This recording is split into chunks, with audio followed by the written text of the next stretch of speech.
¿Qué tal? Muy buenas tardes, bienvenidos a Entrevistas bajo juramentos, una nueva sección que tenemos en el medio de comunicación más obradorista de todo México, en El Soberano.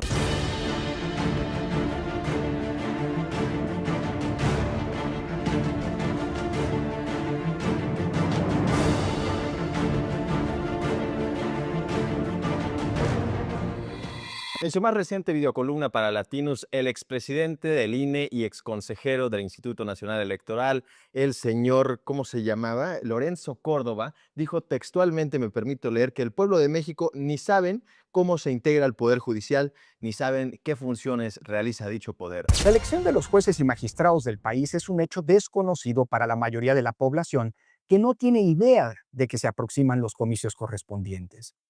Olvidémonos que esos electores sepan siquiera qué cargos habrán de elegirse, porque simple y sencillamente prácticamente ningún ciudadano de a pie sabe siquiera cómo se integra el Poder Judicial.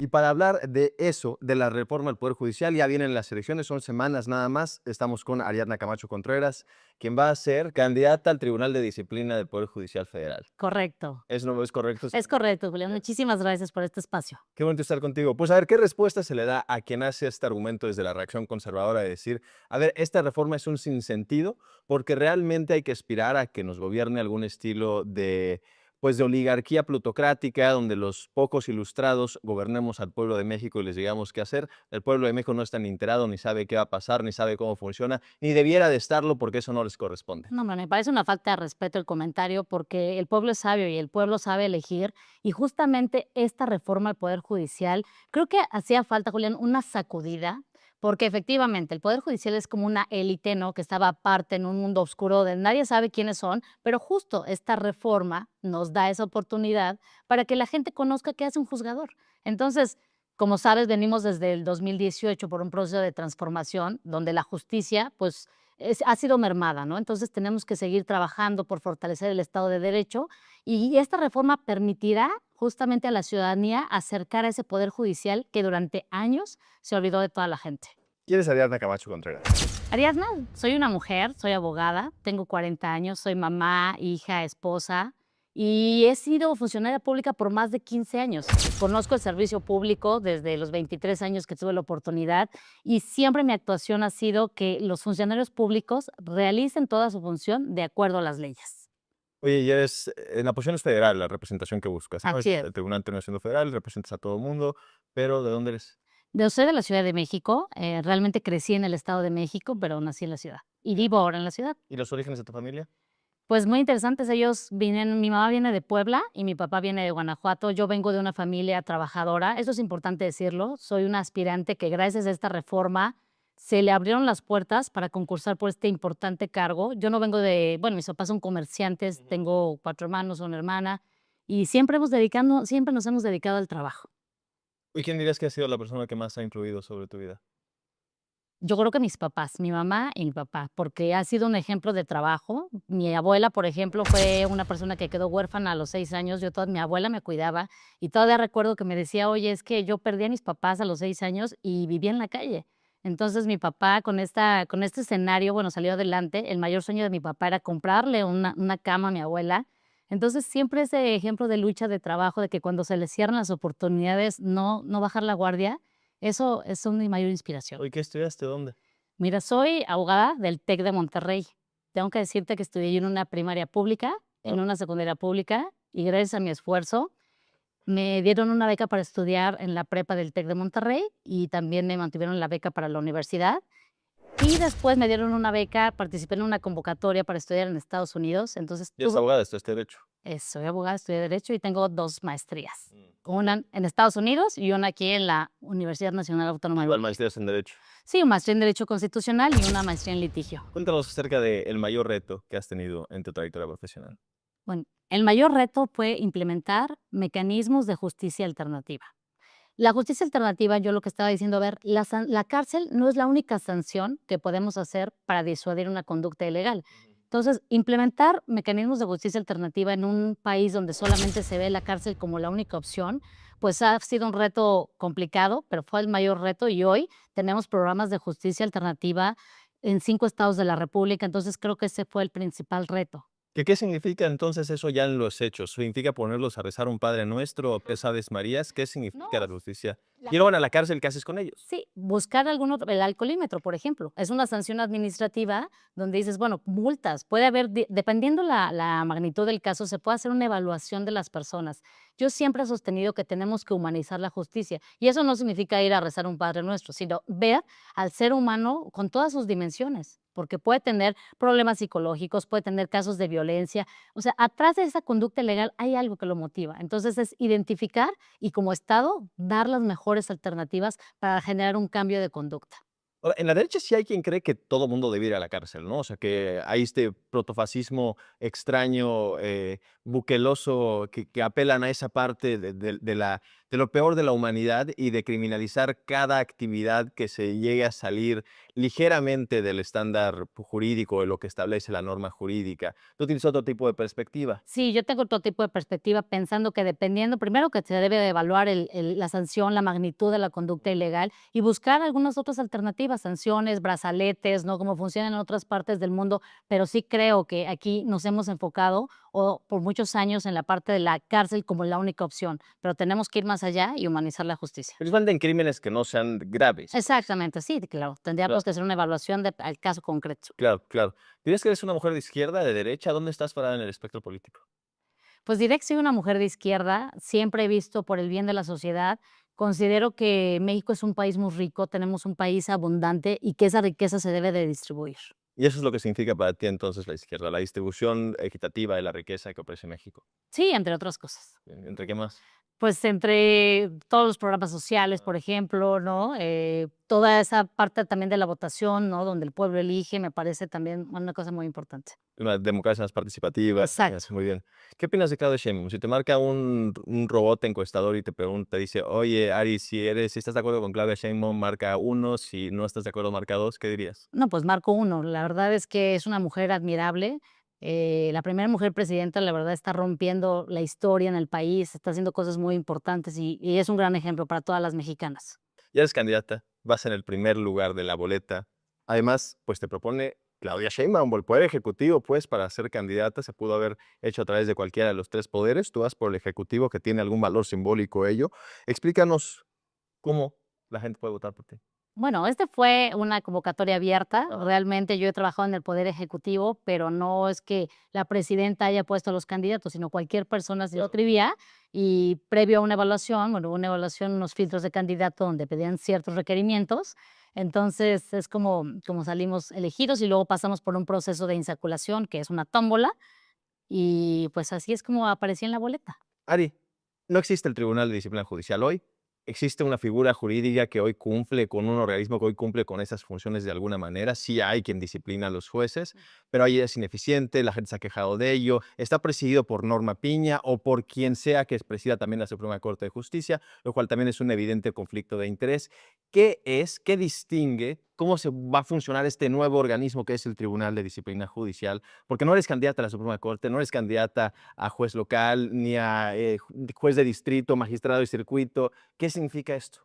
Bueno, es muy importante este Tribunal de Disciplina Judicial porque es lo que va a permitir la vigilancia de la actuación de las personas juzgadoras del Poder Judicial Federal. Efectivamente, esta tarea la llevaba a cabo antes el Consejo de la Judicatura, pero el Consejo de la Judicatura era otro órgano que tenía otras funciones.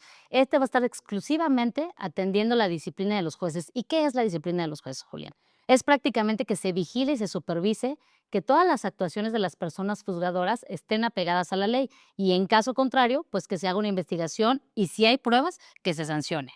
Eso significa que si alguien falla en contra de lo que la mayoría quiere, ¿será sancionado? ¿O es más bien identificar estos asuntos como de vicios en el proceso o de corrupción que pueden existir dentro del Poder Judicial? Exacto, mira, te pongo un ejemplo. En el caso de un expediente donde tienes tú ciertas pruebas que van hacia un fallo, si el juez resuelve de manera contraria a todo lo que hay en el expediente, aquí solo hay dos opciones, o es corrupto o es inepto. Entonces, bajo esos supuestos, la labor del Tribunal de Disciplina Judicial será investigar ambas cuestiones, porque si hay un tema de falta de competencia y de conocimiento, también tienen un procedimiento de responsabilidad. Y si hay corrupción, pues evidentemente también se van a topar con pared en este Tribunal de Disciplina Judicial. Bien, ¿solamente en asuntos de ese tipo o también sancionan, por ejemplo, en asuntos de violencia de género, de ese tipo de cuestiones que pueden suceder dentro del Poder Judicial Federal? Sí, totalmente. Cualquier violación al marco jurídico, pero también a la ley de responsabilidades de los servidores públicos, también hay sanciones. Todo el tema también de hostigamiento laboral, ¿no? Por cuestiones de género, también serán conductas sancionables. Y para llamar a la sanción, entonces, ¿es un proceso de apelación o cómo se termina llegando al tribunal? ¿Cómo se terminan activando las funciones del tribunal? Mira, esto es un área muy importante que abre la reforma y creo que será parte de las propuestas que haremos las personas candidatas a este cargo, porque este tribunal ha estado como ajeno a la ciudad. Bueno, es nuevo, pero no sabe la gente que puede ir y decir, oigan, este juez es corrupto.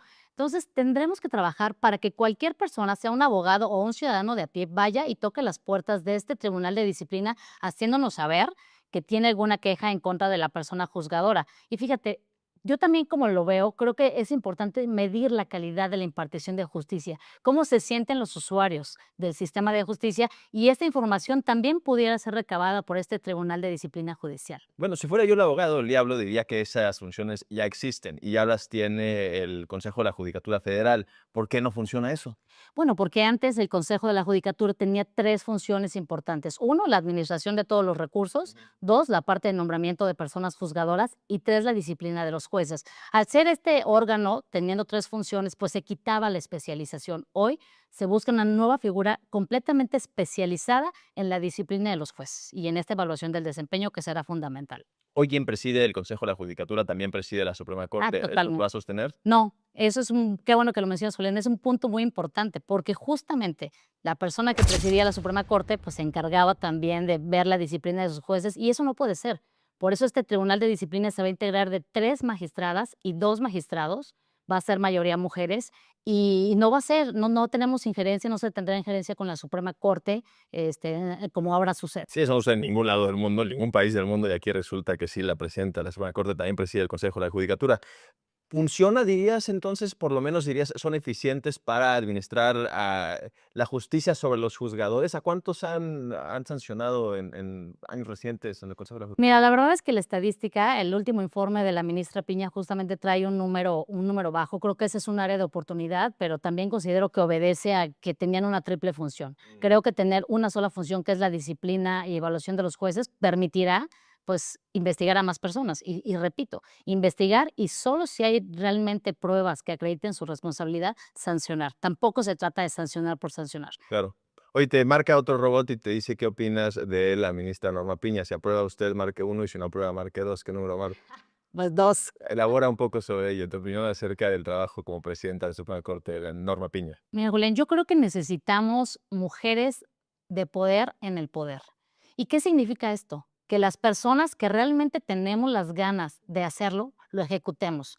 En el caso de la ministra Piña, es claro que no hubo ninguna variación, ninguna política en favor de género, no hubo realmente ninguna actuación que le hiciera diferente a sus antecesores. Entonces, necesitamos más mujeres comprometidas primero, para juzgar con perspectiva de género. ¿Y qué significa esto, Julia? Porque se habla en todos lados de juzgar con perspectiva de género y eso es hacer las diferencias estructurales que tenemos las mujeres. Y eso es algo en lo que se ha venido trabajando, sin embargo, todavía queda mucho por hacer. Sin rollos, Ari, ¿cómo la gente debe de entender cuál va a ser el rol de Ariadna Camacho Contreras como magistrada del Tribunal de Justicia y Disciplina, del Tribunal de Disciplina Judicial?